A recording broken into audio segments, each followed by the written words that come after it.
Yeah, I've got all kinds of documents, insurance documents, all kinds of stuff. Fantastic. I'm going to need that. Now, Martha, who is Dr. John Grimaldi? Well, he's my female doctor. Really? Okay, so Dr. John Grimaldi, when did you see him last? Oh, about 2 years ago. Was that in court? No, I'm just kidding. Yeah. Does she know Dr. Grimaldi sued her? Yes, she does. I mean, I don't have to say, hey, you were sued by Dr. John Grimaldi. No, I said, who is Dr. John Grimaldi? What happened there? So remember, everything I do on the credit report is a question. I want their explanation. I'm going to go way back when I was in a Ford dealership in Atlanta. When I was an employee, I was the finance manager, the only finance manager, a smaller store selling about 150 units. Okay, I was the only finance manager in the dealership at that time. So here I am, I'm at Banner Ford in Decatur, Georgia, and I'm interviewing the consumers, and they had a bankruptcy. John and Martha, what happened there? And they said, frankly, our daughter died of leukemia. You know, we had a very terrible time the last 2 years. Our daughter died of leukemia. Our insurance maxed out at $500,000 or whatever it was. And our attorneys, after she passed away, said we had to declare bankruptcy. We couldn't pay the hospital bills. Okay, now, that is a pretty valid story. I said, well, I know it's emotional, but can you bring me some documents? Yes, they did. I got that deal approved because I had a character argument with documents. And these were good people. They had great credit prior to that. And this was through a conventional lender. This was through Ford Credit. And at that particular time, you could not get a bankruptcy approved for Ford Credit. They wouldn't do it. But by the very fact that I had a strong character argument, they made an exception and approved those people. Their daughter died of leukemia, and I convinced them that's a situation that was once in a lifetime, here's the words now, not likely to reoccur. When you are building a character argument, is this likely to happen again? Well, in that particular case, certainly it wasn't going to happen again. So they're good people that have some bad breaks that are not likely to reoccur. So when I'm going through the credit with the people, is this account, what happened? This account, what happened?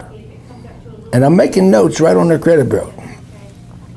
And then I'm going to look for ways to improve their credit score. Now, you say, Ziglar, how can you do that? Well, there are several ways that if you got time, a lot of us don't have time, but if you have time, you can do a little surgery, and within 24 hours, I can improve their credit score, maybe as much as 50 points under certain situations. So how do you do that? Well, when I was reading the Fair Credit Reporting Act, now have you ever seen an ad on a telephone pole, somebody tacked up there, repair bad credit? Well, all these credit repair companies are focused on one thing, harassing the lender and the credit bureau until they take it out. You write a letter, the lender's got 30 days to respond to prove that is. So you write a letter, that was not my bad credit. I don't want to write letters and wait 30 days, and the bad credit probably really is theirs anyway. But I noticed another part of the Fair Credit Reporting Act that very few people realize. You have the right, if your credit report is there, you have the right to have good credit supplied by you added to your credit bureau. And I can get good credit added within 24 hours usually. Now, let me ask you a question. I've got people with pretty bad credit. What are they driving now? They're probably driving a buy here, pay here car they bought from one of the independent lots. Now, is a buy here, pay here lot a member of the credit bureau? Yes, they are. Do most of them report to the credit bureau as the lender? No, they don't. But that doesn't mean they're not members of the credit bureau. You see their inquiry right there. So if that buy here, pay here lot where they bought that car is a member of the credit bureau, and they've got a $5,000, $10,000 used car that they financed through a buy here, pay here lot, I can have that added to their credit bureau within 24 hours usually. If the buy here, pay here lot is probably a member of the credit bureau. Most of them are. They check the customer's credit, but they don't report on their loans. Well, how do you get that in? Any one of the lenders, Equifax, TransUnion, any of them. Experian, it used to be TRW, Experian. All three of the major credit bureaus have a website. And when you go to the website, you have to look for it, but there is a place where you can petition FCRA, Fair Credit Reporting Act. And you can, dear CBI Equifax, it has come to our attention that our good credit account with Bend Over Motors, buy here, pay here, well, that's more humor. Our good credit with Eagle Credit, Eagle Used Car Lot, has not been reported to the credit bureau. It's come to our attention that our good credit, we have a credit decision pending. You need to have that in the petition. We have a credit decision pending, and we'd like this investigated and put into our credit file immediately. They are members of your credit bureau. Generally, if I can put, now if it doesn't destroy their debt load, you'll be careful. But if I can get a buy here, pay here lot, $10,000 car as an I-1 paid as agreed, I can have that put in the credit bureau within 24 hours by petitioning credit decision pending, please put this in immediately, however you word it. And the customer's got to do it. I can't do it. They got to put their name, address, social security number, all that in it. But you can petition the credit bureaus, and they will investigate and put that buy here, pay here lot into the credit bureau. I can do that with rent-to-own furniture, a number of things that they bought on credit that are not in their credit bureau. There's a lot of buy here, pay here furniture stores, unless you're aware of it or not. You know. Now, the second thing I'm looking for is dangling balances. Do they have a balance in their credit bureau that is affecting their credit score that has been paid off? Okay, fictitious company, Eagle Loan Company. They have a loan with Eagle Loan Company showing a $3,500 balance, and they paid that off 2 years ago. John and Martha, do you have an account with Eagle Financial? Oh, we paid that off. Wait a minute. You have a loan? You had a loan with Eagle Financial and you paid for it? Yeah, we did. I want you to call Eagle Financial and tell them they've left a balance in your credit bureau. That's against the law. That you want them to take that out immediately and restore that account to paid as agreed. They're still showing a balance in your credit bureau. I can't do it. You got to do it. So I'll tell you, one of the biggest things that leaves dangling balances in the credit bureau is student loans. A lot of times they paid off their student loan and nobody showed it as paid off in the credit bureau. They're still showing a $30,000 balance in some cases. Find any balances that are not there.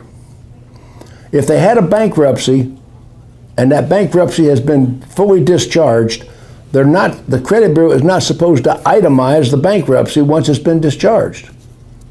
In other words, all the lenders that were in the bankruptcy. You can make a petition to FCRA and have that taken out. So if you've got time, to do this surgery and wait 24 hours, I can improve their credit score sometimes as much as 50 points. You can't always do this, you just have to recognize when you can. So the consumer credit counseling interview, number one, puts the customer in the right frame of mind. It explains to them why their rate is higher, which is required by federal law, by the way. You are required to show them how credit scores affect their interest rate. So I'm doing that. I'm doing it on steroids, so to speak, the consumer credit counseling interview. And guess what? It's all about feelings. When I say, Mr. Customer, a couple questions I need to ask you before I make a decision on the approval of your loan.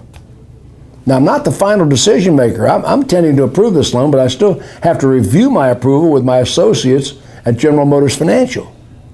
And they could still overrule me and turn this loan down. I'm not the final decision maker. There's a couple questions here I know they're going to ask me. Do I have your permission to discuss your credit with you? I'm going to tell you right now, if you start doing the consumer credit counseling interview, and we stop working the deal right now, and I might not be able to get them bought on the car that they're on, so I don't want to finish the deal. Well, how much you selling me the car for? Well, Mr. Customer, we need to find out what the banks will do on this car. You know, I'm going to have to really find out what I can get approved. And we're not going to sell you this car for more than you can afford. The bank's going to make sure of that. We're not going to sell you the car for more than you can afford. The banks will certainly make sure of that. And once again, that is the stone cold truth. So I'm going to submit this deal, and let's see what the banks come back with. And I'm working. I'm approving the loan from my end, but of course they can overrule me. It's in their ballpark right now. So my associates at Ford Credit, I love that. Remember, I'm suited up. I'm not wearing my baseball hat most of the time. I got my tie on. I'm dressed up like the banker. The Consumer Credit Counseling Interview, one of the strongest skills that you can have as a finance manager. Working the bank, knowing the 4 C's of credit, knowing how to structure that deal, get the documents. I hope this helped you.